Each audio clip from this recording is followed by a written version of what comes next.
सरकारी जमी उच्छेद को विरोध पुरी जिला कणास ब्लॉक गड़सानपुट पंचायतर शह शह लोक एकत्रित होई कणास तहसिलदार कार्यालय धसई पशिंट संपृक्त अंचल शह शह एकर सरकारी जमी को दीर्घ वर्ष धरी माड़ी पशिथिबा परिवार को कणास तहसिल कार्यालय पक्षरु भांगिबा पई नोटिस दिया जायछि।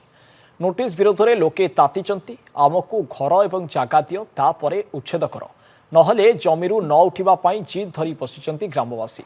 संपृक्त अंचल एक घरोई कंपानी निर्माण कराजिबो। कंपानी निर्माण पई सरकारी जमी अधिग्रहण करने को निष्पत्ति निया जायछि। सेतिपई 30-40 वर्ष हैला घर करी रहितिबा लोकमानंकु उच्छेद कराजिबो। फलरे गड़सानपुट झरकटा मोटरी आदि विभिन्न गाँवर शताधिक लोके क्षतिग्रस्त हेबे। एने कणास तहसिलदार हिमांशु शेखर गिरी को दाबीपत्र देइछन्ति ग्रामवासी। तांको सहित मुख्यमंत्री राजस्व मंत्री पुरी जिलापालंकु दाबीपत्र प्रदान करा जायछि। ए संपर्क में तहसिलदार हिमांशु शेखर गिरी कहिसंति दाबीपत्र प्रमाण करा जायछि। परवर्ती अवस्था रे लोकंक सहित आलोचना मध्य कराजिबो।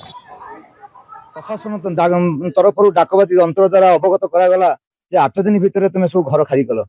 आज से प्रतिवाद आज गड़सानपुट ग्राम पंचायत महिला माने युव बंधु माने समस्त वयस्क वृद्ध वनिता समस्त आज आसी तहसिल गुहारी करछन्ति।